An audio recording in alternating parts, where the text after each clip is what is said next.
مہمان گرامی،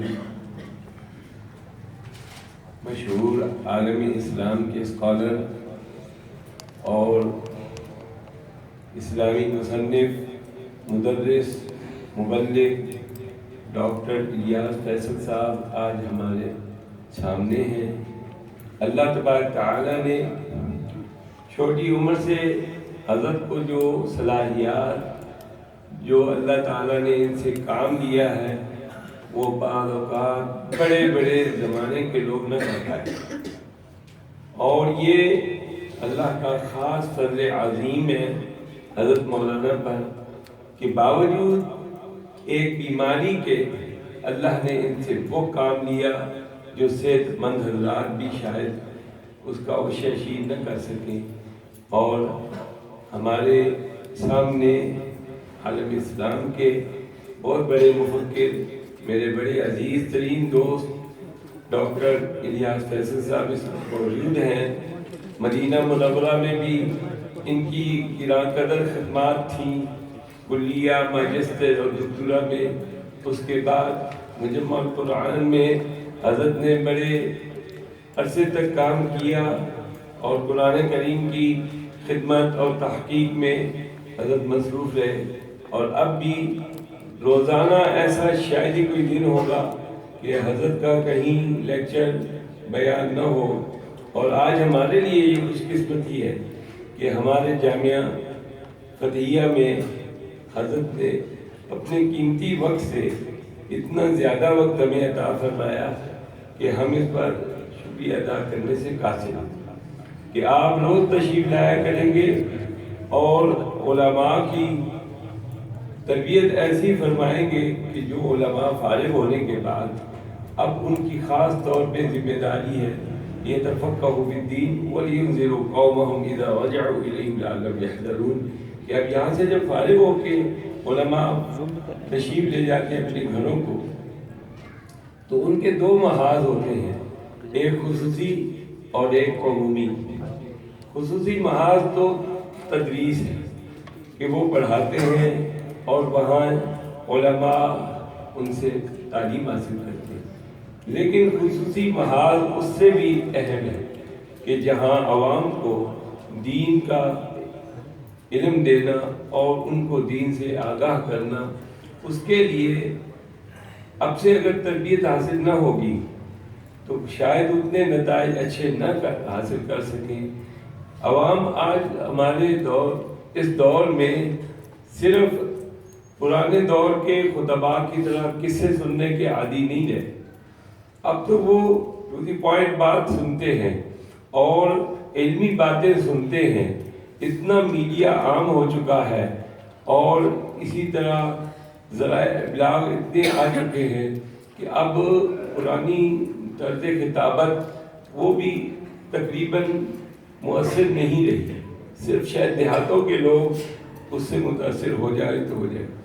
تو اب یہ جو جدید دور ہے اس میں آپ نے اپنے سامعین کو مطمئن کرنا اور انہیں علم دین سے آگاہ کرنا، دین کی روح سے آگاہ کرنا، وہ ظاہر ہے کہ علم کے ساتھ ساتھ کچھ عملی تربیت حاصل کرنے سے ہی حاصل ہو سکتا ہے۔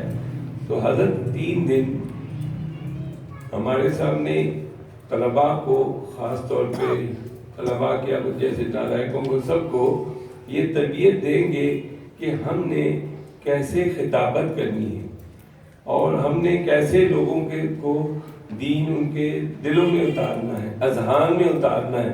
صرف یہ نہ ہو کہ ایک آدمی جلسہ سن کے چلا جائے اور وہ جو خطیب ہے اس کی چند باتوں سے اور چند اس کے چٹکلوں سے محظوظ ہو کے چلا جائے، بلکہ اس نے کیا حاصل کیا۔ جمعے میں بھی جو لوگ آتے ہیں ہمارے سامنے بیٹھتے ہیں اور دیگر جو مجالس و محفل میں بیٹھتے ہیں، یہ نہ سمجھا جائے کہ وہ بالکل کم علم اور جاہل ہیں۔ ہو سکتا ہے کہ انہیں میڈیا پر ہم سے زیادہ معلومات ہوں۔ تو دور حاضر کے خطیب اعظم یہ آپ کو اس بات کی تربیت دیں گے کہ آج کا دور کس خطابت کا مقتضی ہے اور اس کے لیے آپ نے کیسے تیاری کرنی ہے اور آپ نے اس کے لیے کیسے اپنے آپ کو تیار کرنا ہے، تو میں حضرت کا بھی بڑا دل سے شکر گزار ہوں، اپنی طرف سے، انتظامیہ کی طرف سے، اساتذہ کرام کی طرف سے، اور تمام ہمارے طلباء کی طرف سے، کہ انہوں نے اپنے قیمتی وقت سے ہمیں بھی کچھ وقت عطا فرمایا۔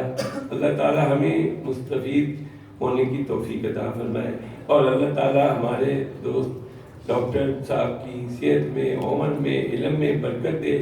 اللہ تعالیٰ ان کا سایہ تا دیر قائم رکھے، اور ان کی برکات و فیوز سے تا دیر تشنگان علوم کو اللہ تبارک تعالیٰ سیراب کرتا رہے۔ میں ایک بار پھر جامعہ اپنی طرف سے اور اساتذہ کرام کی طرف سے، انتظامیہ کی طرف سے حضرت کا تہ دل سے شکر گزار ہوں کہ وہ تشریف لائے، اور میری دعا ہے کہ اللہ تعالیٰ ان مجالس سے ہمیں پورا مستفید ہونے کا موقع عطا فرمائے، اور ہم جو سنیں وہ ہم محفوظ کر سکیں اپنے قلوب میں، اپنے اذہان میں، اور تاکہ مستقبل میں یہ جو چند گھنٹے ہیں یہ ہماری پوری زندگی کے لیے مشعل راہ ہو۔ اللہ تبارک تعالی ہم سب کو عمل کرنے کی توفیق عطا فرمائے۔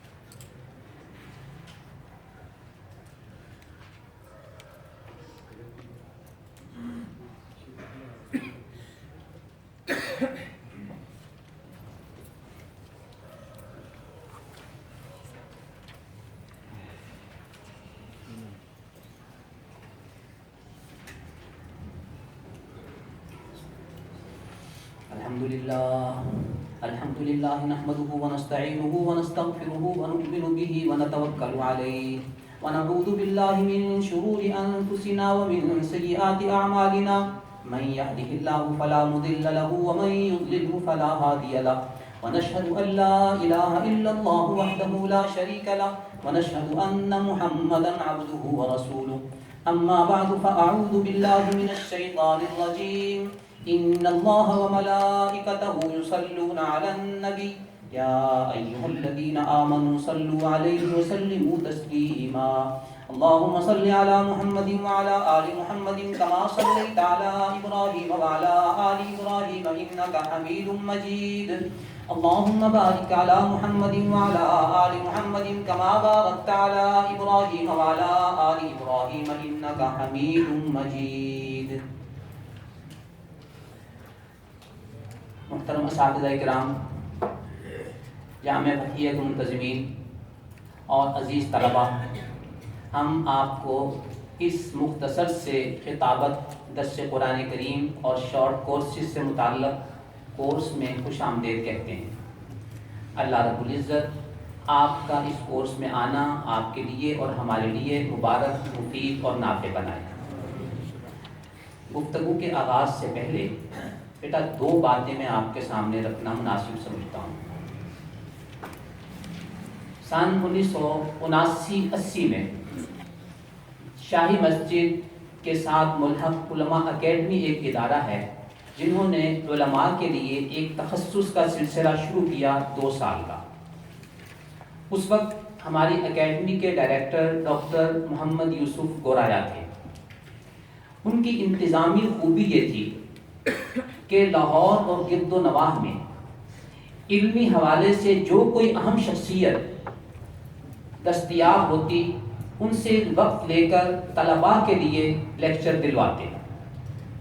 اس وقت ان اساتذہ کی نصیحتیں، اساتذہ کی باتیں، ان کی ملاقاتیں، ان کے لیکچرز آج تک ہمارے لیے مشعل راہ ہیں۔ تعلیم کے دوران اس طرح کے مختصر دورانیے کے شارٹ کورسز وہ ہوتے ہیں جن میں استاد اپنے ناقص تجربات کو آپ کے سامنے رکھتا ہے، اور اس میں جو مفید باتیں آپ حضرات کے لیے ہوتی ہیں وہ ساری زندگی کے لیے مشعل راہ ہوتی ہیں۔ دوسری بات، محنت کے حوالے سے میں آپ کے سامنے ایک مختصر سا واقعہ رکھوں گا۔ آج بیٹا جو آپ محنت آپ کرو گے آج تھوڑا سا آپ کو وہ مشقت محسوس ہوگی، لیکن آج کی محنت کل کی بہتر اور فلاحی زندگی کے لیے وہ آپ کو کام دے گی۔ جو آج محنت کر لے گا وہ کل کو عملی میدان میں، علمی میدان میں سرخرو ہوگا۔ جس نے محنت کے وقت میں اپنے وقت کو ضائع کیا کل کو وہ پچھتائے گا۔ حضرت مولانا عبد الحنان صاحب رحمۃ اللہ علیہ مہاجر مدینہ تھے۔ حضرت مولانا ڈاکٹر رشید احمد خلیق صاحب ان کے بعد میں آنے والے ایک ساتھی اور پاکستان کے مشہور شخصیت حضرت مولانا عتیق الرحمان شہید رحمۃ اللہ علیہ، میں اور وہ مولانا عبد الحنان صاحب کی زیارت کے لیے مدینہ منورہ گئے۔ ان کا قیام جبل احد کے قریب ایک گھر میں تھا۔ حضرت نے جہاں اور باتیں سنائیں تو اپنی ذاتی سرگزشت سنائی جو ہم سب کے لیے مشعل راہ ہے۔ حضرت فرماتے ہیں کہ دارالعلوم دیوبند تعلیم کے دوران پورا سال مجھے یاد نہیں کہ کبھی میں جی بھر کر سویا ہوں۔ پورا سال میں کبھی جی بھر کر نہیں سویا، بس مختصر سا قیلولہ 2-3 گھنٹے کا وہ کر لیتا تھا، باقی سارا وقت اساتذہ سے پڑھنے کے بعد اپنے مطالعے اور تکرار میں لگاتا تھا۔ مطالعے کی جو کیفیت انہوں نے بتائی، بیٹا وہ آپ کے اور میرے لیے مشعل راہ ہے۔ کہتے ہیں مدرسے میں یہ صورتحال تھی کہ بجلی تو تھی نہیں، طلباء اپنا چندہ جمع کر کے تیل کے دیے کا خرچہ جمع کر لیتے تھے اور دیا جلا کے جنہوں نے چندہ دیا ہوتا تھا وہ اس دیے کے ارد گرد بیٹھ کے اپنی کتابوں کا مطالعہ کرتے تھے۔ کہتے ہیں میں اتنا غریب تھا کہ میرے پاس اس تیل کے پیسے دینے کے لیے چندہ نہیں ہوتا تھا، لہذا میں تو وہاں بیٹھ کے مطالعہ نہیں کر سکتا تھا۔ وہاں اتنا جمگھٹا انہی طلباء کا ہو جاتا تھا جنہوں نے اس دیے میں تیل ڈالنے کے لیے چندہ دیا ہوتا تھا۔ اب رات کی تاریکی میں کیسے مطالعہ کروں؟ فرماتے ہیں کہ مدرسے سے دور ایک بنگلہ تھا۔ پرانے بنگلوں میں آپ کے ذہن میں ہوگا کہ گھر کے باہر گیٹ کے دائیں بائیں ایک چراغ سا جلاتے تھے، آج کل بلب لگے ہوتے ہیں، اس وقت وہی بھی چراغ ہوتے تھے، دیے ہوتے تھے۔ کہتے میں گھر سے مدرسے سے دور چلا جاتا اور اس کوٹھی کے باہر اس چراغ کی روشنی میں بیٹھ کے میں مطالعہ کرتا رہتا۔ اس انداز میں کہتے ہیں میں سال گزارتا۔ امتحان کے بعد 2 یا 3 دن پھر میں جی بھر کر سوتا۔ 1 سال تک گویا انہوں نے جی بھر کر سونا، کہتے ہیں مجھے یاد نہیں ہے۔ امتحان کے بعد پھر میں جی بھر کر 2-3 دن سو لیتا تھا۔ تو یوں بیٹا جنہوں نے تعلیم کے دوران محنت کی ہوتی ہے، اپنے وقت کو قیمتی بنایا ہوتا ہے، تو پھر وہ زندگی بھر اپنے علمی عملی میدان میں سرخرو ہوتے ہیں۔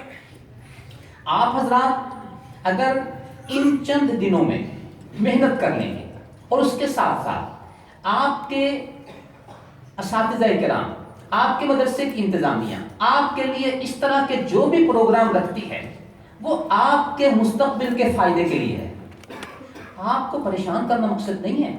یہ انتظامیہ کو پتہ ہوتا ہے کہ وہ کیسے یہ سارے کے سارے کورس مینیج کر رہے ہوتے ہیں۔ ان کے پیش نظر صرف اور صرف آپ بچوں کے مستقبل کی فلاح ہے، اسی تناظر کا یہ ایک کورس بھی آپ کے سامنے ہے۔ اس میں بنیادی طور پر بیٹا 3 موضوع ہمارے پیش نظر ہوں گے۔ نمبر 1 خطابت، کہ معافی ضمیر کا اظہار آپ نے کس مفید انداز میں کرنا ہے۔ جیسے ڈاکٹر صاحب بھی فرما رہے تھے کہ آپ نے جو کچھ پڑھا ہے اپنے مخاطب کو مطمئن کیسے کرنا ہے۔ اسی کا دوسرا عنوان درس قرآن کریم آپ نے کیسے دینا ہے، تیاری کیسے کرنی ہے، تفاسیر کا علمی مزاج کیا ہے۔ وہ جب آپ کے سامنے ہوگا تو آپ کو درس کی تیاری کرنے میں آسانی ہوگی۔ اور یہ جو ایک جھجک ہے آپ کی طبیعت میں کہ پتہ نہیں درس قرآن دینا کتنا مشکل ہے، جب آپ کے سامنے آسان انداز میں وہ چیز آ جائے گی تو یہ جھجک اور ہچکچاہٹ آپ کی ختم ہوگی اور آپ ذہنی طور پر اپنے آپ کو تیار پائیں گے درس قرآن کے لیے۔ یہ انشاءاللہ آئندہ گفتگو میں اس پہ بات ہوتی رہے گی۔ تیسرا عنوان آج شارٹ کورسز کی اہمیت کیا ہے۔ حضور صلی اللہ علیہ وسلم کا ارشاد گرامی طلب العلم فریضۃ علی کل مسلم و مسلمہ۔ اب یہ تو فرض عین والا علم ہے، ایک فرض کفایہ والا علم ہے، جیسے کہ آپ کے اساتذہ آپ کو بتاتے ہیں آپ جو علم حاصل کر رہے ہیں 8 سالہ کورس 7 سالہ کورس، تو یہ آپ کا فرض کفایہ والا ہے، اور وہ جو فرض عین ہے اس کے لیے ہمارے پاس کوئی پروگرام اور پلان ہونا چاہیے۔ آج اگر کوئی شخص آپ کے پاس آ کے یہ کہتا ہے حضرت میں دین کا علم حاصل کرنا چاہتا ہوں، تو ہم مختصر سا اس کو ایک ہی جواب دے دیتے ہیں کہ آپ آئیں ہمارے ہاں 8 سالہ درس نظامی کورس میں حصہ لے لیں۔ اگر وہ معمر ہے، اگر وہ گھر کی ذمہ داریوں والا ہے، اگر وہ ڈیوٹی کرنے والا ہے، اگر وہ کالج یونیورسٹی میں پڑھنے والا ہے، کہتا ہے حضرت 8 سال کا ٹائم تو میرے پاس نہیں ہے، تو کیا اس شخص کو ہم دین کے علم سے محروم رکھیں؟ نہیں، ہمارے پاس اس کا متبادل ہونا چاہیے۔ یہ متبادل وہ شارٹ کورسز ہیں جن کا تعارف ممکنہ حد تک وقت کی گنجائش کے مطابق ہم آپ کے سامنے رکھیں گے کہ وہ شارٹ کورسز کیا ہوتے ہیں اور وہ کیسے کرائے جاتے ہیں، اور کون کون سے شارٹ کورسز اس وقت ملک میں متداول اور رائج ہیں جن سے آپ استفادہ کر کے اس طرح کے کورسز جو ہیں وہ اپنے معاشرے کے لیے مفید بنا سکتے ہیں۔ یہ تھا ہمارے ان 3 روزہ کورسز کا مختصر سا خاکہ۔ اس کے دوران ہماری پوری کوشش ہوگی کہ اس مختصر سے وقت میں آپ کو تمرین اور مشق کے لیے بھی وقت دیا جائے، تاکہ آپ جو کچھ پڑھ رہے ہیں، سن رہے ہیں، سیکھ رہے ہیں، اس کو اپلائی کریں اور اس کو عملی طور پر کر کے دکھائیں۔ زیادہ اہم چیز آپ کی یہ ہے، یہ جتنی زیادہ ہوگی اتنا آپ کی صلاحیت اجاگر ہوگی اور اتنا آپ کو اظہار ما فی الضمیر میں طلاقت اور آسانی ہوگی۔ تو اس کے لیے نمونہ ہم آپ کو کورس کے دوران رکھ لیں گے، اصل جو محنت ہے وہ آپ نے اپنے طور پر گھر میں جا کر کرنی ہے۔ یہاں بہت زیادہ ہم ٹائم دیں گے تو ظاہر ہے پھر پڑھائی متاثر ہوگی، اور یہاں ہم نمونہ آپ کے سامنے رکھ دیں گے۔ اگر آپ کسی خطاط کے پاس خط سیکھنے جاتے ہیں تو وہ آپ کو ایک اصول بتاتا ہے، گر تمی خواہی کے باشی خوش نویس میں نویسو میں نویسو میں نویس۔ اگر آپ اچھے خطاط بننا چاہتے ہیں، لکھتے رہو لکھتے رہو لکھتے رہو۔ استاد خطاط آپ کو 2-4 حرف لکھ کے دے دیتا ہے، بلکہ 1 یا 2 حرف شروع میں لکھ کے دیتا ہے، اور آپ کئی صفحات وہ لکھ کے جا کے استاد کو دکھاتے ہیں۔ استاد آپ کے خط کو دیکھ کے اس کی نوک پلک سنوارتا ہے اور کہتا ہے کہ اس لفظ کو یوں، یہاں تمہاری قلم کو پکڑنے کا انداز ٹھیک نہیں تھا، یہاں لفظ کو بنانے کا انداز ٹھیک نہیں تھا، وہ اس کی اصلاح کرتا رہتا ہے۔ جب وہ لفظ درست ہو جاتا ہے تو پھر اگلا لفظ اس کو دیتا ہے۔ تو اب ایک لفظ حرف یا 2 حرف کو آپ نے 100-200 دفعہ لکھا ہے، پھر جا کے آپ کو اگلا سبق ملا۔ استاد محترم قاری مومن شاہ صاحب آپ کو پڑھاتے ہیں تو آپ کو وہ صرف مشق کرا دیتے ہیں، ایک طالب علم کو مشق کرانے میں چند منٹ لگتے ہیں، لیکن قاری صاحب آپ کو نصیحت کرتے ہیں کہ بیٹا جو میں نے مشق کرائی ہے آپ نے گھر میں جا کے اب اس پہ محنت کرنی ہے۔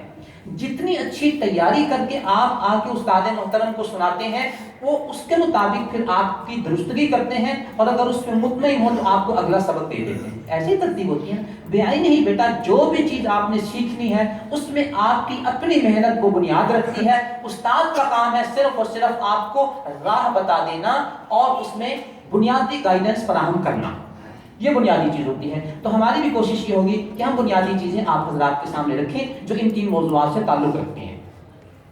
اب اپنے موضوع کا آغاز کرتے ہیں کہ خطابت کی اہمیت ہماری زندگی میں اور ہمارے علم کے مرحلے میں کیا ہے۔ خطابت ایک ایسی چیز ہے کہ اللہ رب العزت نے اپنے قرآن کریم میں حضرات انبیاء علیہم الصلاۃ و تسلیمات کے حوالے سے جو کچھ باتیں ارشاد فرمائی ہیں اس سے اندازہ فرمائیں کہ کس طرح اظہار ما فی الضمیر کو خوش اسلوبی کے ساتھ ادا کرنا اللہ رب العزت اپنے انبیاء کرام کو بھی اس بات کا حکم ارشاد فرما رہے ہیں۔ حضور صلی اللہ علیہ وسلم کے حوالے سے اللہ کا ارشاد کرا ہے، وَعِظْهُمْ وَقُلْ لَهُمْ فِي أَنفُسِهِمْ قَوْلًا بَلِيغًا، آپ انہیں نصیحت فرمائیں، وَقُلْ لَهُمْ فِي أَنفُسِهِمْ قَوْلًا بَلِيغًا، بلیغانہ گفتگو، اچھی گفتگو، واضح گفتگو، سمجھ میں آنے والی گفتگو، وہ آپ ان کے ساتھ کریں، ان کے دلوں میں اتر جانے والی گفتگو کریں۔ تو گویا نبی کی گفتگو بھی ایسی ہونی چاہیے کہ جو لوگوں کے دلوں میں اترنے والی ہو، لوگوں کے مزاج کو سامنے رکھ کر ان کے مطابق گفتگو ہو، تو پھر وہ مؤثر ہوگی۔ یہ نہیں ہے کہ ہم نے ایک پیغام کو بس یوں ہی ڈال دینا ہے، یوں ہی آگے گزار دینا ہے، نہیں، اس کے لیے دیکھیے یہ ہمارا بنیادی پیغام ہے. یہ پیغام کس طرح پیش کرنا ہے، یہ پیش کرنے کا انداز جتنا خوبصورت ہوگا آپ کی گفتگو اتنی ہی مؤثر ہوگی. اور اللہ رب العزت اپنے نبی کو بھی اسی بات کا حکم ارشاد فرما رہے ہیں. حضرت داؤد علیہ السلام کے حوالے سے اللہ رب العزت کا ارشاد فرماتے ہیں وَآتَيْنَاهُ الْحِكْمَةَ وَفَصْلَ الْخِطَابِ. ہم نے داؤد علیہ السلام کو حکمت و دانائی عطا فرمائی تھی کہ حکیمانہ گفتگو کرتے تھے. کس وقت کس کے ساتھ کس طرح کی کیسی گفتگو کرنی ہے، مختصر کرنی ہے، طویل کرنی ہے، کس نہج اور کس انداز پہ کرنی ہے. یہ ہے وہ حکمت کا انداز کہ اللہ تعالیٰ آپ کو بھی یہی ترغیب دے رہے ہیں حضور صلی اللہ علیہ وسلم کے توسط سے. قرآن کریم میں ادعو الی سبیل ربک بالحکمت والموعظۃ الحسنۃ وجادلہم باللتی ہی احسن. یہ وہ مراحل ہیں اپنی گفتگو کے جو اللہ تعالیٰ ہمیں ارشاد فرما رہے ہیں. ان میں ایک بات حکمت بھی ہے. تو حکمت کے ساتھ گفتگو کرنا یہ ہماری گفتگو کی بنیاد ہونی چاہیے. وفصل الخطاب، بات بالکل واضح ہو کہ جب آپ بات کر رہے ہیں تو سننے والے کو سمجھ میں آئے. وہاں آپ اپنی جو اصطلاحات علمیہ ہیں وہ عوام کے سامنے رکھیں گے. آپ کے لیے وہ عام فہم سی اصطلاحات ہیں چونکہ آپ روزانہ اپنے اساتذہ کرام سے وہ اصطلاحات سنتے ہیں، لیکن عوام کے لیے وہ اصطلاحات ذرا مشکل ہوں گی. تو ان علمی اصطلاحات کو آپ نے ان کے سامنے استعمال نہیں کرنا، ان کو آپ نے ان کی زبان میں عام فہم طریقے کے ساتھ بات کو سمجھانا ہے. الہدایت مرحلتان، الایصال الی المطلوب او اراءۃ الطریق. اب یہ دو باتیں ہیں آپ روزانہ استاد اساتذہ سے سنتے ہیں. اراءۃ طریق بھی ہدایت ہے، ایصال الی المطلوب بھی ہدایت ہے. اب آپ ہدایت کی تشریح اہدنا الصراط المستقیم میں لوگوں کو یہ کہیں کہ بھی ہدایت کے دو مرحلے ہوتے ہیں، ایک اراءۃ الطریق اور ایصال الی المطلوب، تو ان بیچاروں کو تو کچھ سمجھ میں نہیں آئے گا نا. آپ یہ کہیں گے تو عام سی بات ہے کیونکہ آپ روز سن چکے ہوتے ہیں. تو یہ ہے وہ فصل الخطاب، جو بات آپ کہیں وہ آپ کا سننے والا سمجھ رہا ہو اور اس کے ذہن میں وہ بات اتر رہی ہو. یہ ہے جو اللہ رب العزت داؤد علیہ السلام کے حوالے سے بھی ارشاد فرما رہے ہیں. حضرت موسیٰ علیہ السلام کو جب نبوت دی گئی اور ان کو دعوت کے لیے بھیجا جانے لگا تو حضرت موسیٰ علیہ السلام نے اللہ رب العزت سے دعا کیا فرمائی؟ فَأَخِي هَارُونُ هُوَ أَفْصَحُ مِنِّي لِسَانًا. اے اللہ میرے ساتھ میرے بھائی ہارون کو بھی بھیج دیجیے. هُوَ أَفْصَحُ مِنِّي لِسَانًا، وہ اپنی گفتگو کے اعتبار سے مجھ سے زیادہ فصیح ہے.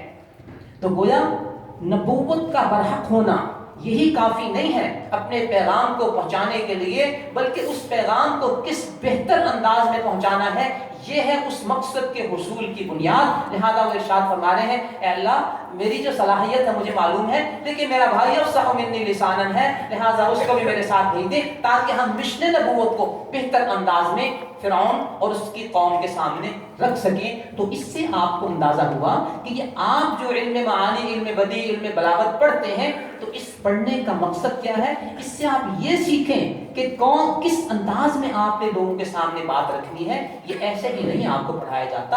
اس میں سیکھنے کی بات یہ ہے کہ لوگوں کے سامنے فصیح و بلیغ گفتگو کیسے کرنی ہے، وہ صرف آپ کو ایک ڈھنگ سکھایا جاتا ہے. تو یہ گویا وَأَخِي هَارُونُ وَأَفْصَحُ مِنِّي لِسَانًا.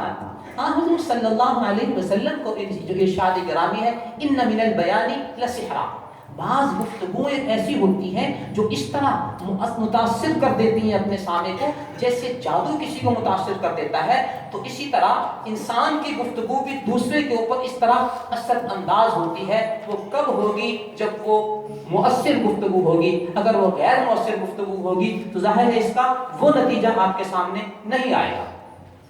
اس ساری گفتگو کے ساتھ کے تناظر میں آپ کے سامنے یہ بات واضح ہو گئی کہ اس خطابت کی اہمیت، اظہار ما فی الضمیر کے اچھے انداز میں ہونے کی اہمیت اگر انبیاء کرام کے حوالے سے یہ ہے تو ہم تو امتی ہیں، ہم تو خادم ہیں، ہم تو غلام ہیں، ہم کتنے کمزور ہیں. 1400 سال بعد آ کے ہم آئے ہیں تو ہمارے لیے اس چیز کو سیکھنا کتنا اہم ہو. تو یہ جو محنت ہے آپ حضرات کی، یہ اسی سلسلے کی ایک کڑی ہے کہ جب ہم اپنے پیغام کے اعتبار سے اپنے آپ کو حضور صلی اللہ علیہ وسلم کے مشن کا وارث سمجھتے ہیں تو اس مشن کو بیان کرنے کے لیے بھی ہمیں وہی حکم دیا گیا ہے جو اللہ تعالیٰ نے اپنے نبی کو دیا تھا، وَعِظْهُمْ وَقُلْ لَهُمْ فِي أَنفُسِهِمْ قَوْلًا بَلِيغًا۔ یہاں ایک بات آپ حضرات کے سامنے رہے کہ بعض اساتذہ کرام سے آپ کو ایک بات سننے کو ملتی ہے خطیبوں کے حوالے سے، وہ جو کچھ کہتے ہیں ٹھیک کہتے ہیں کہ خطیبوں کو اپنی اصلاح کرنی چاہیے جو ان میں قابل اصلاح پہلو ہیں، لیکن اس کا مطلب یہ ہرگز نہیں ہے کہ خطابت غیر اہم ہو گئی۔ نہیں، اگر کسی غلط چیز کی نشاندہی اساتذہ کرتے ہیں تو اس غلطی کی اصلاح مقصود ہوتی ہے، اس فن کے بارے میں کوئی اس کی تنقیص مقصود نہیں ہوتی۔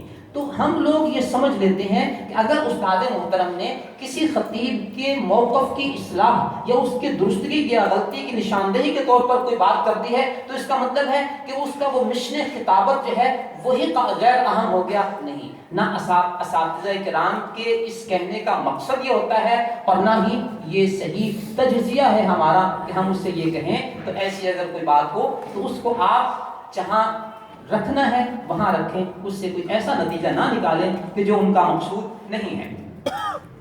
سب سے پہلی بات بیٹا یہ ہے کہ آپ نے آغاز کیسے کرنا ہے، اپنی تقریر اور اپنی گفتگو کا آپ نے آغاز کیسے کرنا ہے، اس کے لیے آپ نے کچھ چیزوں کو اپنے سامنے رکھنا ہے۔ بنیادی بات یہ ہے کہ سبق کو سننا ہے، سننے کے بعد اس کو اپلائی کرنا ہے، اس کی تمرین کرنی ہے، یہ ہے آپ کا نقطۂ آغاز۔ اس تمرین میں تھوڑی دیر بعد ہم آپ کے 5 کے گروپ بنائیں گے جس میں ہر ساتھی 2 منٹ گفتگو کرے گا۔ کوشش کیجئے کہ 2 منٹ سے زیادہ گفتگو نہ ہو تاکہ ہر ساتھی کو موقع ملے اور پھر ہم آگے اپنا سبق شروع کر سکیں۔ اس نقطۂ آغاز میں جب آپ اپلائی کرتے ہیں، اپنی تمرین شروع کرتے ہیں، تو کچھ باتوں کا خیال رکھیے۔ نمبر 1، گفتگو کرنے والا اپنے وقت کو ضائع نہ کرے اور جو چیزیں بتائی جائیں گی اس گفتگو کے اصول و ضوابط کے حوالے سے ان کو ذہن نشین کر کے اس کے مطابق گفتگو کرنے کی کوشش کریں تاکہ وہ باتیں اس کے ذہن نشین ہو جائیں۔ جتنے اہمال کے ساتھ آپ گفتگو کریں گے گویا اس کے اپلائی کرنے میں آپ کو اتنا زیادہ فائدہ نہیں ہوگا۔ تو بات کرنے والا ذمہ داری سے بات کرے، اپنے حواس کو حاضر رکھ کے بات کرے کہ اب میں 2 منٹ کے لیے کھڑا ہوا ہوں تو اب میں نے دائیں بائیں نہیں دیکھنا، میں بات یہاں کر رہا ہوں، دیکھ اس کو رہا ہوں نہیں۔ آپ کے مخاطب کو 4 ساتھی ہیں تو ان 4 ساتھیوں کو آپ اپنا مجمع تصور کریں اور اس مجمع کے سامنے بیٹھ کے آپ تقریر کر رہے ہیں، آپ کی ساری توجہ فوکس ہو، اس وقت میں خطیب ہوں، میں نے اپنی بات کرنی ہے۔ نمبر 2، جو ساتھی سننے والے ہیں وہ بھی اسی بات کرنے والی کی طرح سیکھنے کے لیے آئے۔ کوئی بھی غلطیاں ہو سکتی ہیں ہم سے گفتگو کے دوران، تو بالکل اس کا مذاق نہیں اڑانا، اس پہ ہنسنا نہیں ہے، اور کل کو جا کر مدرسوں میں جا کر یہ نہیں کہنا وہ کل دیکھا تھا فلاں لڑکے کو، وہ تقریر کرنے کے لیے کھڑا ہوا تھا، اس سے بات ہی نہیں ہو رہی تھی۔ میرے ساتھ بھی ایسے ہو سکتا ہے، کسی اور کے ساتھ بھی ہو سکتا ہے۔ کسی کا مذاق نہیں اڑانا، کسی کے اوپر ہنسنا نہیں ہے، کیونکہ ہم سب سیکھنے کے لیے آئے۔ جب سب سیکھنے کے لیے آئے ہیں ظاہر ہے اس کو وہ الف بے پڑھ رہا ہے، ہم قاضا پڑھ رہے ہیں، کوئی قاف پڑھ رہا ہے، کوئی تھوڑا سا ایک دو قدم آگے ہے، کوئی 2 قدم پیچھے ہے، کون سی بات ہے؟ کوئی اس میں حرج والی بات نہیں ہے۔ تو یہ 2 باتیں آپ نے پیش نظر رکھنی ہے۔ گفتگو کرنے والا ذمہ داری کے ساتھ گفتگو کرے اور فوکس کر کے گفتگو کرے، ذہن کو حاضر رکھ کے گفتگو کرے، جو باتیں بتائی جائیں گی ان کو عملی طور پر اپنانے کی کوشش کرے، اور سننے والے کسی قسم کا اس کا نہ مذاق اڑائیں اور نہ اس کی کوئی تنقید کریں۔ یہاں جو کچھ آپ کو بتایا جائے گا اس کے گھر میں جا کے آپ نے محنت کرنی ہے۔ جیسے آپ کو وقت ملے آپ نے اپنا تکرار بھی کرنا ہے، تکرار کریں، مطالعہ بھی کرنا ہے، مطالعہ کریں، سونا بھی ہے، سوئیں۔ اب جو وقت آپ کے پاس 2 منٹ بچے، 5 منٹ بچے، کہیں آپ کے پاس وقت ہے، آپ وہاں بیٹھ کے اپنی تقریر شروع کرتے ہیں۔ آپ یہ قاری بچوں کو دیکھتے ہیں وہ بیٹھ کے تلاوت کر رہے ہوتے ہیں، اب وہ اس چیز کی چاہت ختم ہو جاتی ہے ان کی کہ جی کوئی اور سن رہا ہوگا تو کیا کہے گا۔ آپ ماشاءاللہ ان بچوں کی تلاوتیں سنتے رہتے ہیں، مشق کر رہے ہوتے ہیں، محنتیں کر رہے ہوتی ہیں۔ آپ بھی اپنا ماحول اسی طرح بنائیں، اور اگر ایک لڑکا بیٹھ کے محنت کر رہا ہے، اپنی تقریر کر رہا ہے، تو اس کے اوپر ہنسنے کی ضرورت نہیں ہے، وہ اچھا بچہ ہے، جو کچھ اساتذہ نے کہا وہ اپنے طور پر بیٹھ کے اس کو اپلائی کر رہا ہے، اس کی محنت کر رہا ہے، ٹھیک ہے۔ تو یہ ماحول جب آپ بنائیں گے، اپنے فارغ وقت میں آپ محنت شروع کر دیں گے، تو انشاءاللہ پھر آپ کو اس کے بہتر نتائج 1 مہینے کے اندر آپ اپنے آپ میں تبدیلی محسوس کریں گے۔ اچھا، دوسرا کیا ہے کہ آپ اپنے موبائل کو اپنے سامنے رکھیں اور موبائل میں اپنی ریکارڈنگ خود کریں اور خود کر کے اس کو سنیں، آپ کو بہت کچھ سیکھنے کو ملے گا۔ جب آپ اپنی تقریر سنیں تو یہ نہ سمجھیں کہ میں محمود خان بول رہا ہوں، کہیں گے کہ میں محمود خان نہیں ہوں، یہ کوئی اور لڑکا بول رہا ہے اور میں نے اس کو تنقیدی نظر سے سننا ہے۔ میں نے یہ دیکھنا ہے کہ اس کے گفتگو کا انداز کیا ہے، اس میں قابل اصلاح باتیں کون سی ہیں، جو استاد نے بتائی تھی وہ باتیں اس میں اپلائی ہو رہی ہیں نہیں ہو رہی، میرا ذہن میرا مزاج جو کہتا ہے کہ ایک خطیب کو کیسے ہونا چاہیے، اس حوالے سے اس میں کون سی اونچ نیچ ہے، اس کے حرکات و سکنات میں کون سی اونچ نیچ ہے۔ تو آپ جب اس کو دوسرا آدمی سمجھ کر سنیں گے تو پھر آپ کو وہ باتیں نظر آئیں گی جو قابل اصلاح ہے، اور اگلی دفعہ آپ وہ نہیں کریں گے۔ عام طور پہ جو غلطیاں ہوتی ہیں وہ تفصیل سے بھی آپ کے سامنے آئیں گی۔ ایک عام طور پہ جب آپ گفتگو کے لیے کھڑے ہوتے ہیں تو آپ کے لیے مجمع کی آنکھوں میں آنکھیں ڈال کے بات کرنا یہ ذرا مشکل ہوتا ہے۔ کوئی بات نہیں، یہ آہستہ آہستہ ہوگا، پہلے ہی دن نہیں ہو جائے گا۔ آپ نے یہ کوشش کرنی ہے کہ مجمع کی آنکھوں میں آنکھیں ڈال کر بات کرنی ہے، تو یوں نظریں جھکا کر بات کرنا، اس سے آپ نے بچنا ہے۔ آہستہ آہستہ آپ نے آنکھوں کو اٹھا کے لوگوں کے سامنے دیکھنا ہے۔ شروع میں آپ کے لیے مشکل ہوگا، آنکھوں میں آنکھیں ڈالنی مشکل ہوگی۔ اس کا پھر کیا طریقہ ہوتا ہے، آپ ذرا نا سر کے اوپر تھوڑا سا دیکھ لیں، تو یہ پہلا مرحلہ ہے۔ یعنی اس سے اچھا یہ ہے کہ آپ دیکھ لیں، اگر آپ مشکل محسوس کرتے ہیں تو آپ لوگوں کے سروں کے اوپر دیکھ لیں، یہ پہلا مرحلہ ہے۔ پھر رفتہ رفتہ آپ لوگوں کی آنکھوں میں آنکھیں ڈالنا شروع کر دیں گے اور بات کرنے شروع کر دیں گے۔ آنکھوں میں آنکھیں ڈال کے بات کرنے کا فائدہ کیا ہوتا ہے؟ بیٹا فائدہ یہ ہوتا ہے کہ آپ کا سامنے یہ سمجھتا ہے کہ یہ مجھ سے باتیں کر رہا ہے، اور اگر یوں کر کے بات کر رہا ہو تو ان کو بھی نیند آنے لگ جائے گی، اور اگر اوپر دیکھ کے باتیں کر رہا ہو تو وہ بھی لوگوں کو دیکھنے لگ جائیں گے، مطلب کہ ہمارے ساتھ مولانا باتیں نہیں کر رہا تو کس جنات سے باتیں کر رہے ہیں، ٹھیک ہے؟ تو اس لیے آپ نے آہستہ آہستہ اس طرف آنا ہے کہ کس طرح ہم براہ راست لوگوں کو مخاطب کر سکیں، لوگ یہ سمجھیں کہ ہمارے ساتھ بات کر رہے ہیں، تو اس طرف آپ نے آنا ہے۔ پہلا مرحلہ کیا ہوا کہ آپ نے گفتگو کرنی ہے، یوں نظریں جھکا کر نہیں کرنی، بہت زیادہ اگر سامنے نہیں کر سکتے تو پہلے مرحلے میں اوپر کر لیں۔ دوسری بات جو آپ کھڑے ہو کر شروع میں سب سے پہلے غلطی عام طور پر ہم کرتے ہیں وہ کیا ہوتا ہے کہ ہم آتے ہیں مجمع کے سامنے کھڑے ہو کے سب سے پہلے ہم اپنی شلوار کو صحیح کرتے ہیں، یہ مجمع کے سامنے کرتے ہیں۔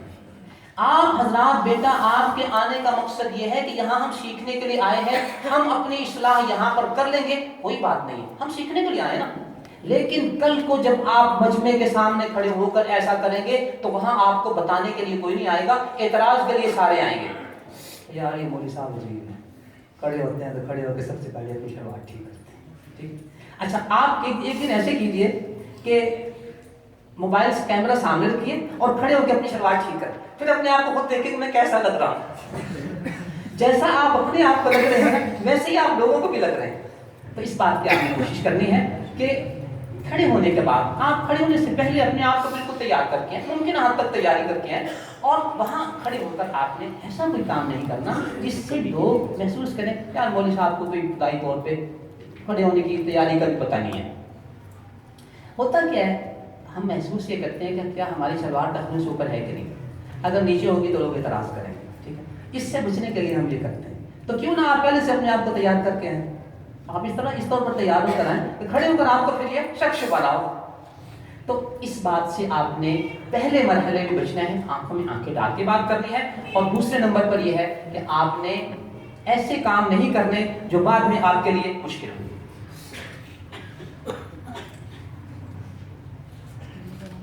آپ یہ جو مشق کر رہے ہوں گے، مشق آپ نے بہت اچھی کر لی، اب آپ یہ سمجھیں کہ میں 100% اب کامیاب خطیب بن گیا، جو آپ 5 منٹ کی آپ نے تقریر تیار کی، بہت اچھی مشق کر لی آپ نے، تو اب آپ یہ سمجھیں گے کہ کیا اب میں جب اس کو اپلائی کروں گا تو 100% کامیاب ہوگا؟ نہیں، اس مشق کا جو تناسب ہے آپ کی کامیابی میں وہ آپ کے لیے حیران کن ہوگا کہ وہ بہت تھوڑا ہے، اہم ہے لیکن ہے بہت تھوڑا۔ اصل چیز کیا ہے؟ جب اس مشق کے مطابق آپ مجمع کے سامنے کھڑے ہو کے گفتگو کریں گے، اصل چیز وہ ہے۔ تو مشق کی اہمیت آپ کی تقریر میں صرف 15% ہے۔ ساری محنت کی جو آپ نے مشق کیا، 15% اس کی اہمیت ہے، اور 85% جو ہے یہ اس مشق کی تطبیق اور اپلائی کرنا اور اس کی تمرین کرنا مجمع کے سامنے کھڑے ہو کر کہ کتنی اچھی آپ نے وہاں جا کر تقریر کی ہے، اس کو کتنا اچھا اپلائی کیا ہے، یہ 85% ہے۔ اب آپ نے اپنے طور پر مشق کر کے سمجھ لیں بس میں نے تو بڑی بہترین تقریر تیار ہو گئی، یقیناً اس کی اہمیت ہے، اساس ہے، بنیاد ہے، لیکن اصل 85% اس وقت ہوگا جب آپ تطبیق کریں گے۔ تو اس بات کو ہمیشہ سامنے رکھیے، اپنے مشق کو سب کچھ سمجھتے ہوئے یہ کہنا کہ اب میں بہت زیادہ کامیاب ہو گیا، یہ بات نہیں ہے۔ گفتگو میں جب آپ آ کے بیٹھتے ہیں اسٹیج پر، کرسی پر، مجمع کے سامنے، آپ کو کچھ احتیاطات اپنے سامنے رکھتی ہیں۔ چونکہ جب آپ 3-4 خطیب تشریف فرما ہیں یا آپ ایک خطیب تشریف فرما ہیں اور قاری صاحب تلاوت فرما رہے ہیں اور نعت خوان ساتھی ساتھ بیٹھا ہوا اس نے نعت پڑھنی ہے، آپ بھی آ کے بیٹھ گئے ہیں، اب مجمع آپ کو دیکھ رہا ہے، مجمع آپ کو دیکھ رہا ہے، آپ کی حرکات و سکنات کے تناظر میں وہ آپ کی شخصیت کے حوالے سے آپ کا ایک خاکہ جو ہے وہ اپنے ذہن میں بنا لیتا ہے، اور اس آپ کی پھر تقریر اور گفتگو کو اسی تناظر سے سنتا ہے جو خاکہ اس نے بنایا ہوتا ہے۔ اس خاکے کو بدلنے میں آپ نے کوئی بہت اچھی تقریر کر دی تو وہ خاکہ تھوڑا سا بدل جائے گا، ورنہ ابتداءً اس نے اسی خاکے کے مطابق آپ کی تقریر سنی ہے۔ اب یہاں آپ کو باوقار طریقے سے بیٹھنا ہے، ایسے کام آپ نے نہیں کرنے جس سے آپ کی شخصیت متاثر ہو اور دیکھنے والا آپ کے بارے میں یہ رائے قائم کرے یار بڑا شور سنتے تھے، پہلو میں دل کا جو چیرا تو ایک قطرہ خون نہیں نکلا، تو یہ نہ ہو کہیں۔ آپ وہاں بیٹھیں، بیٹھ کے آج کل عام طور پہ کیا ہوتا ہے کہ جی موبائل نکالا، کہتے ہیں کون سی بات ہے، وہ قاری صاحب تلاوت کر رہے ہیں نا تو میں نے تو نہیں نا تلاوت کرنی، وہ نعت خوان نعت پڑھ رہا ہے نا میں نے تو نہیں نا نعت پڑھنی، تو جناب بیٹھ کے وہ جو ہے وہ کرنا۔ یار کوئی ضروری آپ کا موبائل آ جائے، ضروری بات آ جائے، کوئی بات نہیں، آپ ان کو کہتے ہیں کہ میں کوئی ضروری بات ہو میں ذرا اس وقت پروگرام ہے، اس میں حرج والی بات بھی نہیں ہے، کوئی شجر ممنوع نہیں ہے، لیکن یہ ہے کہ بلا وجہ بیٹھ کے آپ میسیجنگ کر رہے ہیں، چیٹنگ کر رہے ہیں، کوئی اس طرح کر رہے ہیں، تو وہ دیکھنے والے آپ کے بارے میں ایک رائے قائم کر لی اس نے، یار یہ تو بڑے محمد سے آدمی ہیں، ان کو پتہ ہی نہیں ہے کہ مجمع کے سامنے بیٹھا کیسے جاتا ہے، اس نے ایک رائے آپ کے بارے میں قائم کر لی۔ یہ عام طور پر آج کل ہو رہا ہے کہ اسٹیج پہ بیٹھے ہوئے 2-3-4 آدمی جو ہیں وہ ایک تقریر کر رہا ہے اور کوئی آدمی یہ کام، بیٹا اس سے آپ آپ کی مصروفیت ہے، آپ انتظامیہ کو پہلے کہہ دیں کہ جی میں نے پروگرام سے 5 منٹ پہلے آپ مجھے بلا لیں، میں زیادہ دیر پہلے وہاں آ کے نہیں بیٹھوں گا، آپ کی انڈرسٹینڈنگ ہے، آپ کو ضروری کام ہے تو آپ بیٹھ کے پہلے کر لیں، لیکن جب آپ سامنے بیٹھتے ہیں اس وقت آپ کو اس چیز کا خیال رکھنا ہے۔ دوسری عام طور پر ہم کیا کر رہے ہوتے ہیں مجمع کے سامنے بیٹھ کر، جو میری آپ کی شخصیت کو متاثر کر رہی ہے، تلاوت ہو رہی ہے، نعت ہو رہی ہے یا دوسرا خطیب تقریر کر رہا ہے، ہم اپنے دائیں بائیں والوں سے باتیں کرتے ہیں۔ وہ مجمع یہ کہتا ہے کہ ہمیں کہتے ہیں دھیان سے سنو، اور یہ اسٹیج پہ بیٹھنے والے آدمی خود دھیان سے اس کو سن نہیں رہے، یہی کہے گا نا۔ اب یہ مولوی صاحب جب خود آئیں گے، ہم اگر آپس میں بات کریں گے جنہوں نے کہنا ہے کوئی باتیں کی کر لو، میری بات دھیان سے سنو، یہی کہیں گے نا، لیکن خود تو اس کے اوپر عمل نہیں کر رہے۔ تو اسٹیج پہ بیٹھنے والے حضرات کو کوئی ضروری بات کرنی ہے، کوئی شجر ممنوع نہیں کہ آپ بات ہی نہیں کر سکتے، نہیں، کوئی ضروری بات کرنی کر لیں، لیکن ایسے بلا ضروری باتیں کہ آپ کہاں سے آ رہے ہیں، کب آ رہے ہیں، کیسے ہوا، کل کا کیا پروگرام ہے، آج کیسے پہنچے، کل آپ کہاں تھے، یہ ایسی غیر ضروری باتیں کرنے کی وہاں کوئی ضرورت نہیں ہوتی۔ تو یہ بھی آپ کی شخصیت کو متاثر کرتا ہے مجمع کے سامنے بیٹھ کر، اور اپنے لباس کو کچھ کر رہے ہیں، ٹھیک کر رہے ہیں، کبھی اس طرح کی کوئی حرکات و سکنات جو آپ کی شخصیت کو متاثر کرے، یہ وہ چیزیں ہیں جو بعد میں آپ کی تقریر کے اوپر اثر انداز ہوئی۔ ایک اور چیز آج کل عموماً ہمارے اسٹیجوں کے اوپر ہماری شخصیت کو متاثر کر رہی ہوتی ہے اور سارے مجمع کی توجہ منتشر کر رہی ہوتی ہے، بیٹا ہم اپنے اسٹیج کو کیفیٹیریا بنا کے بیٹھے ہوتے ہیں کہ چائے دینے پانی پیش کرنے کا ایک نظام ہوتا ہے، میرے سامنے پانی لا کے رکھتی ہے، احتیاط کے درجے میں مجھے پینا ہوگا میں پی لوں گا، وقت سے پہلے تیاری ہو کہ یہ پانی رکھا ہوا، چائے ہے یہ انتظامیہ کو چاہیے کہ اگر انہوں نے قہوہ یا چائے رکھنی ہے تو بڑے سسٹم کے ساتھ لا کے رکھتے ہیں. اب کیا ہو رہا ہوتا ہے جناب کہ کوئی کہہ رہا ہوتا ہے یار مجھے بھی دو، پی کے کہتے ہیں یہ مجھے اور ڈلوا کر دو. اب وہ اسٹیج جو ہے وہ کیفیٹیریا بنا ہوتا ہے. یہ سارے کا سارا مجمع بیٹھا مجمع آپ کو دیکھ رہا ہے، وہ کہتے ہیں یار یہ عجیب کام ہو رہا ہے. وہ خطیب آدمی تقریر کر رہا ہے، خطیب بھی ڈسٹرب ہو رہا ہے، تلاوت والا ڈسٹرب ہو رہا ہے، نعت والا ڈسٹرب ہو رہا ہے، اور ہم جناب وہاں کیفیٹیریا بنا کے بیٹھے ہوتے ہیں. نہیں، اس کا بھی کوئی طریقہ اور کچھ آداب ہوتے ہیں کہ کس طریقے سے انتظامیہ نے اس کا خیال کرنا ہے اور آپ حضرات نے خیال کرنا ہے. یار تھوڑی سی ہم برداشت کر لیں نا. وہ سارا دن ہم چائے تو نہیں پیتے رہتے، اگر ہم آدھا پونا گھنٹہ نہیں پیئیں گے تو کیا ہو جائے گا، بعد میں جا کے کمرے میں پی لیں گے. تو کیسے تحمل کرنا ہے، کیسے آپ نے اس وقت باوقار طریقے سے بیٹھنا ہے، کیسے مجمع کے سامنے ہم نے اچھے طریقے سے سامنے اپنا ایک تاثر پیش کرنا ہے. یہ آپ کی شخصیت کو مجمع کے سامنے متعین کرنے میں معاون ہوتا ہے. اس کا آپ حضرات نے گفتگو سے پہلے خیال رکھنا ہے.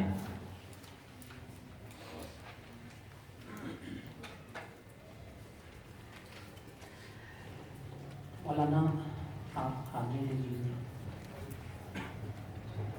اگر آپ کو کسی وقت دائیں بائیں کو ضروری بات کرنی پڑ گئی، اس کا ایک اچھا انداز ہے، براہ راست بھی کر لیں، کوئی حرج کی بات نہیں.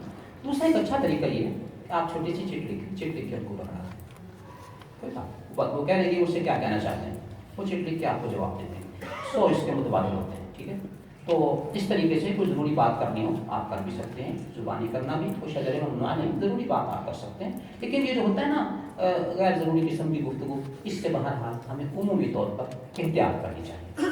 تو یہ وہ ابتدائی چیزیں ہیں جن کو آپ نے اپنے سامنے رکھنا ہے اور اپنی مشق کے دوران آپ نے ان چیزوں کو اپلائی کرنا ہے اور ان چیزوں کو ذہن میں رکھنا ہے کہ کل کو ہم مجمع کے سامنے سے کھڑے ہوں، مجمع کے سامنے بیٹھے ہوں تو ابتدائی طور پر وہ کون سی چیزیں ہیں جن کا خیال رکھنا ہے اور مجمع کن چیزوں کو فیل کرتا ہے.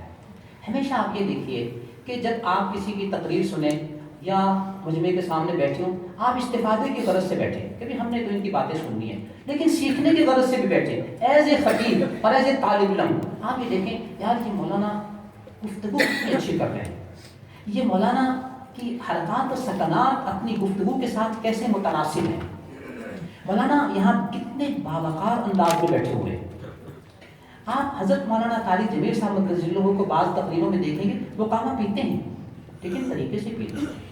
ایک آدمی ساتھ لے کے بیٹھا ہوتا ہے اور جب حضرت کو ضرورت ہوتی ہے تو بس ہم گفتگو بھی کر رہے ہیں، اس کو اشارہ کر دیتے ہیں، وہ فوراً ڈال کے اس کو دے دیتا ہے تو 2 گھونٹ بھر کے اپنی گفتگو کو جاری رکھتے ہیں. تو گویا ان چیزوں کا بھی ایک باوقار طریقہ ہے، یہ بھی آپ نے سیکھنا ہے.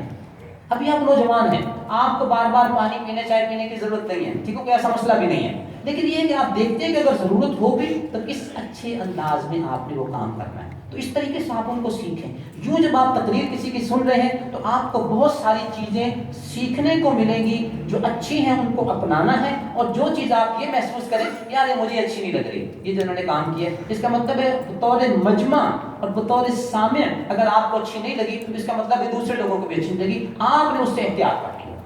تو اس نہج میں آپ استفادہ علم کا بھی کر رہے ہیں اور استفادہ فن کا بھی کر رہے ہیں. تو یوں آپ کے سیکھنے کا ایک نیا میدان شروع ہوگا کہ جس میں آپ ان سے سیکھ رہے ہیں. کتنی دیر میں آپ کی حاضری سے پہلے بیٹا اس حوالے سے کوئی سوال ہو آپ ساتھ ساتھ فوراً کرتے جائیے گا. سوال کے لیے کوئی پابندی نہیں ہے، چٹ لکھ کے کرنا چاہیں چٹ لکھ کے بھی کر سکتے ہیں، آپ کھڑے ہو کے کرنا چاہیں فوراً زبانی طور پر بھی کر سکتے ہیں. ہماری اس گفتگو میں جہاں آپ کو موقع دیا جائے گا تمرین کا، تطبیق کا، اور ساتھ ساتھ ہم موقع دیں گے آپ کو سوالات کے حوالے سے بھی. جو حاضری آگے سن لیجیے. بسم اللہ.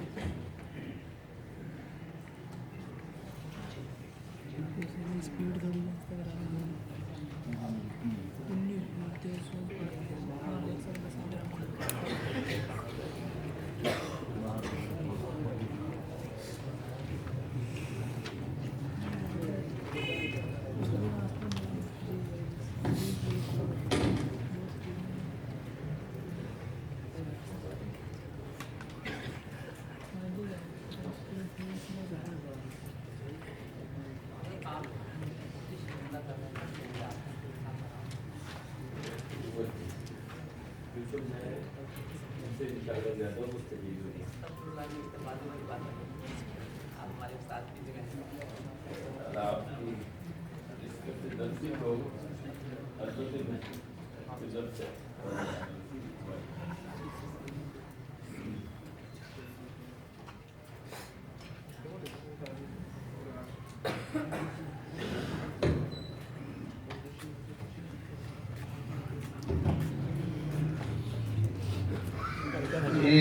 تمام حضرات متوجہ رہے، یہ 2 دفعہ یا 3 مرتبہ بھی حاضری دی جا سکتی ہے تاکہ پتہ چلے کہ تمام طلباء جو ہیں وہ موجود ہیں۔ اسی حاضری کی بنیاد پر انشاءاللہ تعالیٰ آپ کو بعد میں سرٹیفکیٹ بھی دیا جائے گا اس کورس کا، تو اس لیے تجوید سال اول کی حاضری بولی جاتی ہے پہلے۔ ٹھیک، علی شیر، محمد اکرم، محمد اسرار، محمد فہیم الزمان، اسماعیل حمزہ، محمد طارق، عطاء اللہ، محمد سلمان، محمد ہارون، محمد فہد، شعیب علی خان،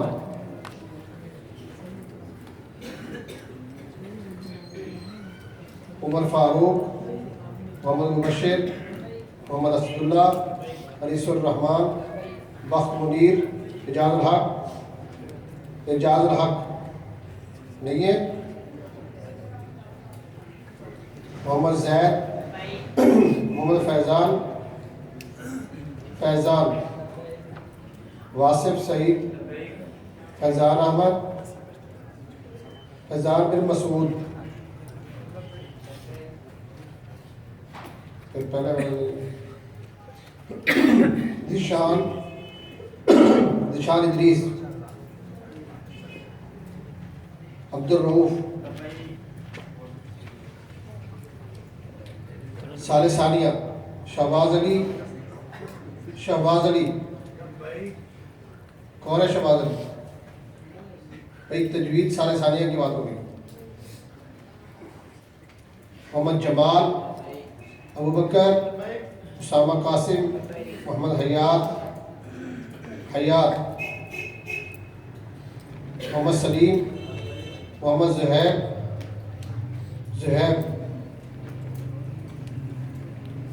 حمزہ قاسم، اسامہ ریاض، حماد، طلحہ حفیظ، محمد دلاور، ابو بکر، عبد الباسط، جواد علی، برکت اللہ، محمد احمد،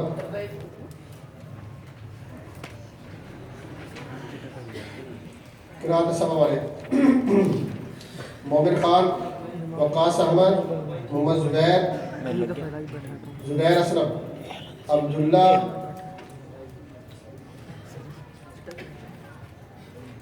نہیں ہے، ضیاء الرحمان، محمد شبیر، محمد مغیرہ، نعیم الدین، محمد بن نعیم الدین، عثمان اصغر، ارسلان، محمد رمضان،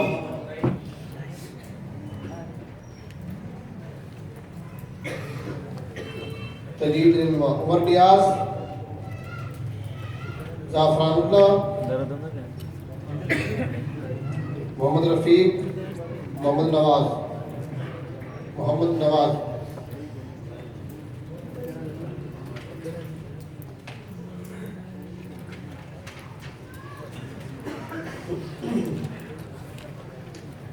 یہ درجہ متوسطہ، رب نواز، محمد طلحہ، سفیان اعجاز، راشد اسلام، وفاء الحق، طلحہ، کاشف حمید، باسل حمید، تابش، درجہ الاول، وجاہت علی، نفیس الرحمان، غنی الرحمان، حفیظ اللہ، ذرا اونچی آواز سے بولے، آپس میں باتیں کم کریں، توجہ سے سنیں تاکہ فوراً آپ بول سکیں۔ حفیظ اللہ، محمد نواز، نداء الحق، خرم خورشید، ساجد اللہ، سمیع اللہ، احمد خان، محمد جمشید، وسیم اکرم، محمد حسنین، ابو بکر، عبدالصمد، حسنین معاویہ، محمد شاہد، محمد منیب، عبید الرحمان، محمد عبید، محمد نثار، محمد نوید، شفیع اللہ، ضیاء الرحمان، میرزا عالم، محمد حمزہ جہاں سید، عبدالعزیز درجہ ثانیہ کا، محمد نیاز، محمد اسامہ، محمد ریحان، محمد فیصل، محمد ابراہیم، بلال احمد، نجی اللہ بن سردار خان، محمد عمران، محمد ندیم، محمد عامر، محمد سلمان، یوسف عزیز، اسلام اللہ، محمد بلال، یہ دو ہیں، پہلا ہے محمد بلال بن ایوب، دوسرا اکرام محمد بلال نور احمد ہے اور بلال ایوب، اکرام اللہ، محمد ابراہیم، اکرام اللہ بن فضل کریم، محمد آفتاب، عبداللہ بن عبد الرشید، محمد جواد بابکر،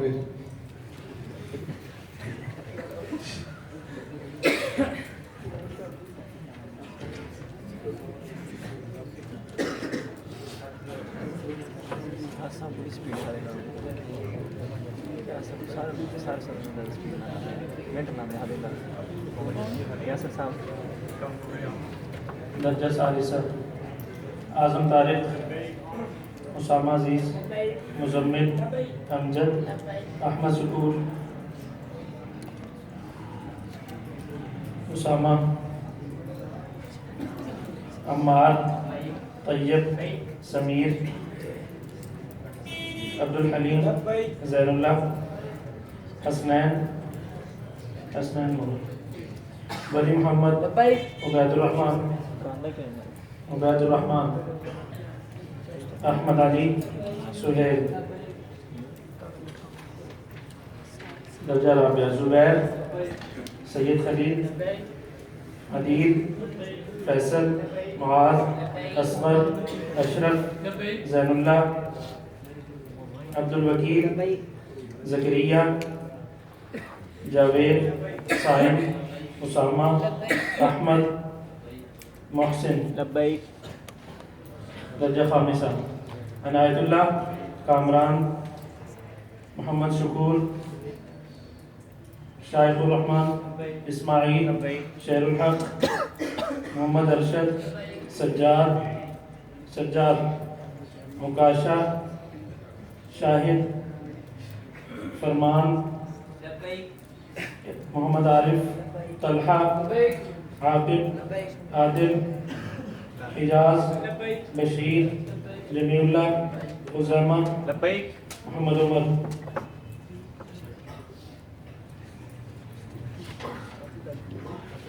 درجہ سادسہ خیال محمد، مسعود، حسنین، عزیر، قمر، ساجد، بلال، انس، فیض الحسن، خرم شہزاد، اسماعیل، شہاب الدین، عبدالرحمن، عثمان، سلیمان۔ درجہ سابعہ عرفان، وقاص، حضرت نور، فہیم، عثمان، معاذ، عمیر، عبدالماجد، ریاست، اکرام اللہ، عمر دراز، جمیع اللہ، محب اللہ، امیر عالم، طارق محمود، محمد اقبال، ارشاد اللہ، سعید اللہ، عبدالحنان۔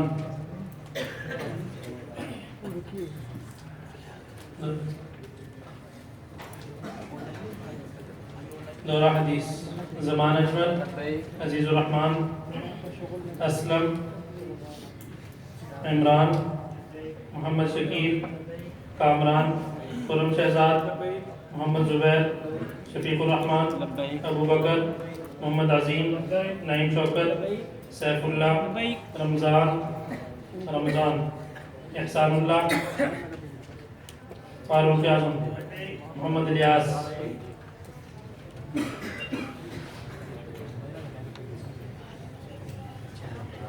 یہ باہر سے آنے والے جو شرکاء ہیں ان کے نام بولے جا رہے ہیں. حافظ عباد بن عبدالرشید جامعہ شرفیہ سے.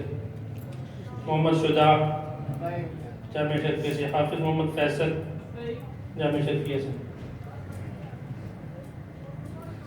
محمد یوسف جامعہ شرفیہ سے. اسلام الحق عین اللہ اسرار کامران کریم اللہ عادل فیصل جنید وقار حیات اللہ اسد اللہ عبدالحمید شاہ نور محمد شافی زعفران اعظم طارق.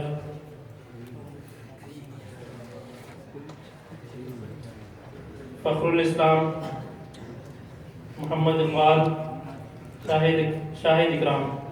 حکیم اللہ صلاح الدین محمد عرفان سہیل قادر. وقاص حنیف محمد شعیب. عزیز بن گل خان جامعہ شرفیہ سے.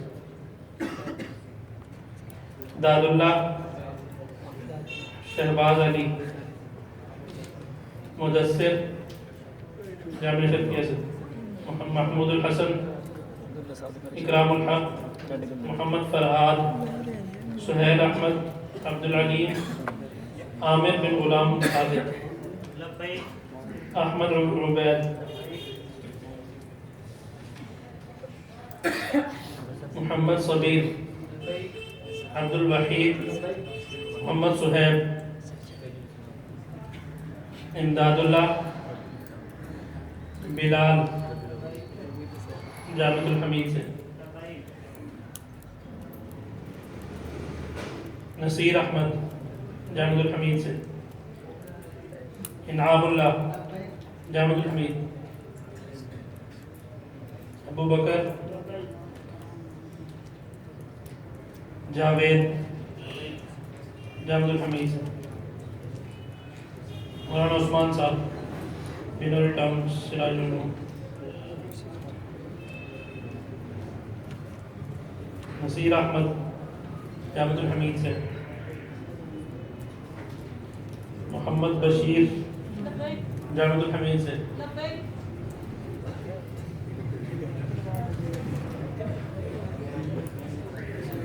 محمد اجمل جامعۃ الحمید. محمد قاسم جامعہ شرفیہ سے. محمد قاسم بن محمد شفیع. یہ کون سا قاسم ہے؟ قاسم بن محمد رسول. شفیق الرحمن بن عبدالرزاق جامعہ شرفیہ سے. ولی اللہ محمد حسنین محمد ابو بکر. محمد حسین بن مظفر حسین. فضل اللہ بن عبداللہ. سید فضل الرحمن. محمد یاسر بن علی مرجان.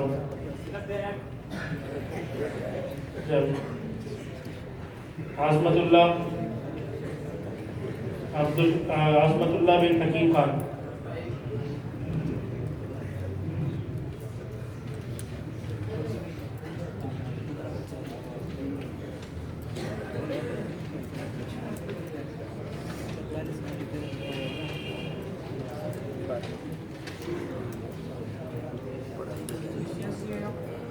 مصعب فاروق جامعہ. محمد بشیر بن محمد اسماعیل جامعۃ الحمید سے.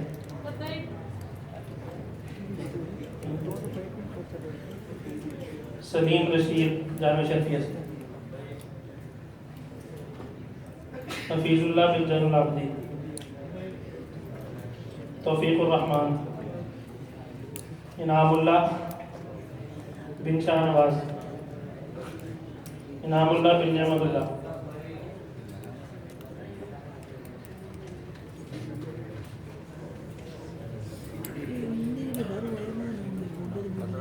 وقفے کے دوران جن ساتھیوں نے اندراج کروایا حاضری ہوگی جن کی، وہ اپنا کارڈ وصول کرنے باہر سے وقفے کے دوران۔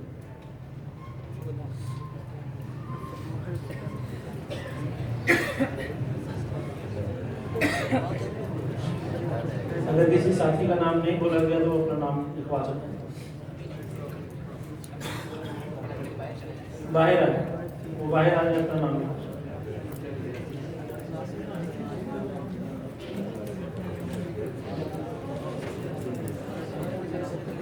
جن طلباء کے نام نہیں آئے وہ باہر آ جائیں اور جلدی سے اپنا نام لکھوا لیں، دوبارہ شروع ہو جائے گا سبق۔ آئے ہیں وہ آپ کے سامنے رکھ کے بات کو آگے چلاتے ہیں۔ بسم اللہ الرحمن الرحیم۔ پہلا سوال کس نے کہا ہے؟ اگر اسٹیج پر بیٹھ کے کچھ لکھنا چاہیں کہ بعض لوگوں کی وہ روٹین ہوتی ہے کہ اپنی ڈائری اپنی کچھ ضروریات لکھنا چاہتے ہیں اور وہ محسوس کرتے ہیں کہ یہاں اگر میں بیٹھ کے اپنے وقت کو کسی اور مفید کام میں لگا لوں تو کیا اس میں کوئی ایسی بات تو نہیں ہے؟ دیکھیے، لکھنا کوئی ایسی بات نہیں ہے کہ مجمع دیکھنے والا آپ کو فیل کرے آپ یہ باوقار کام کر رہے ہیں۔ دیکھنے والا یہ بھی سمجھ سکتا ہے کہ اس میں کوئی پوائنٹس نوٹ کر رہے ہیں، تو آپ اپنے طور پر کوئی لکھنا چاہیں تو اس میں لکھ سکتے ہیں۔ کوئی ایسی بات نہیں ہے کہ ہم کہیں گے شجر ممنوع ہے اور آپ کے لیے نہیں، اس لیے لکھنے میں کوئی ایسی حرج والی بات نہیں ہے۔ اب یہ جنرل سا سوال ہے کہ آپ کو خود اس کا پتہ ہونا چاہیے۔ اب اس کا مطلب یہ نہیں ہے کہ ہم کتابت سکھانے ہیں جس کا آپ کو جواب دیں کہ اگر پھر بالفرض شلوار ٹخنوں سے سرک جائے تو سیدھی کیسے کریں؟ سوال ٹھیک ہے بیٹا، سیدھی بات یہ ہے کہ آپ کو اپنا نالا جو ہے وہ کس کے باندھنا چاہیے۔ اب یہ بات تو ظاہر ہے کہ اس کا تعلق آپ کے جنرل نالج سے تعلق رکھتا ہے، ٹھیک ہے بیٹا؟ تو پہلے سے تیار ہو کر اور اپنے آپ کی طرح، ٹھیک ہے؟ شامل جو حضرات کھڑے ہو کر تقریر کرتے ہیں وہ پانی اگر ان کو پینے کا تقاضا ہو تو کیسے پئیں؟ بیٹا کرسی ساتھ ہوتی ہے تو کوئی حرج والی بات نہیں ہے، آپ نے 2 گھونٹ بھرنے، کرسی پہ بیٹھ کے تقریر آپ کر لیں، وہ بیٹھ کے 2 گھونٹ پانی پی لیں، اس کے بعد کھڑے ہو کے تقریر کر لیں۔ اس دوران جو سمجھدار منتظم ہے وہ نعرے تکبیر لگوا دے گا، اپنا پانی پی لیں گے، ٹھیک ہے؟ یہی ہوتا ہے کہ اس کو ایڈجسٹ کیسے کرنا ہوتا ہے، یہ ہوتا ہے اسٹیج کا کمال کہ وہ نعرہ لگوا دے گا، کچھ اور کر لے گا، کچھ طرح کی مصروف کر لے گا، آپ اپنی جیب میں پانی پی جب کھڑے ہوتے ہیں تو آپ مائک لے کے اپنی بات شروع کر دیتے ہیں۔ اگر ہم کسی خطیب کی بعض حرکات و سکنات کو نامناسب سمجھتے ہیں اور دوسرا آدمی اس کو نامناسب نہیں سمجھتا تو ایسی شکل میں کیا کیا جائے؟ یہ جو ایسی باتیں ہوتی ہیں بیٹا، اس میں ہم نے یہ دیکھنا ہوتا ہے کہ کون سی چیزیں ایسی ہیں جو عموماً سب کو اچھی نہیں لگتی۔ ایک تو طبی سی بات ہوتی ہے کہ یہ چیز میرے مزاج کو نہیں لگتی، اس کو آپ اختلافی نہ سمجھیں، اس کو یہ سمجھیں کہ ٹھیک ہے میرے مزاج کو نہیں اچھی لگتی، لیکن جو چیزیں بالکل آپ سب لوگ محسوس کرتے ہیں کہ یہ نہیں ہونی چاہیے ان سے بچنا چاہیے، اور جو چیزیں ذوقی ہیں ان میں بھی ممکنہ حد تک آپ ان سے بچنے کی کوشش کریں۔ اگر ایک ساتھی کو وہ نامناسب نہیں لگتی، دوسرا کہتا ہے کوئی حرج والی بات نہیں ہے، اب آپ ان سے بچ جائیں گے تو اچھا ہے نا، کہ مجمع میں بیٹھے ہوئے آدھے آدمی مناسب سمجھے اس حرکت کو، آدھے نامناسب سمجھے، تو آپ کا اس سے بچ لینا بہتر ہے نا۔ کہ جو بھی چیزیں ایسی ہیں کہ ذوقی ہیں ان سے آپ کو بچ کے آگے چلنا چاہیے۔ اب ہم آپ کو 5 منٹ دیتے ہیں کہ 1 منٹ کی گفتگو 5 ساتھیوں کا گروپ بنے گا، یہیں آپ کھڑے ہو جائیے، جہاں پر تشریف فرما ہے یہیں پہ کھڑے ہو جائیں، اور میں بتاتا ہوں جب کہوں گا تو 5 نے گروپ بنا لینا فوراً وہیں پہ، آپ کو آواز سمجھ آئے نہ آئے کوئی حرج والی بات نہیں ہے۔ تو 1 منٹ گفتگو کرنی ہے، کوشش کرنا ہے اپنی گھڑی کو سامنے رکھ کے، اس وقت آپ گھڑی دیکھ بھی لیں تو حرج والی بات نہیں ہے، بات 1 منٹ سے زیادہ گفتگو نہیں کرنی۔ یہیں آپ نے اپنے گروپ بنا لیے ہیں اور جو 4 آدمی بیٹھے ہوں گے، ایک آدمی اپنی گفتگو کر کے ختم کرے گا، فوراً 1 منٹ کے بعد دوسرا کھڑا ہو کے، کسی اسٹیج سیکٹری کی ضرورت نہیں ہے کہ وہ کہے گا فلاں صاحب تشریف لائیں گے، جو دائیں طرف آپ اپنا دائرہ چلا لیجیے، 5 میں جو بیٹھے ہوئے ہیں تو وہ دوسرا کھڑا ہوگا، تیسرا کھڑا ہوگا، 5 منٹ کے بعد ہم کہیں گے کہ اپنی گفتگو کو ختم کر دیجیے۔ بسم اللہ الرحمن الرحیم۔ یہاں پہ کھڑے ہوئے نہیں یار تم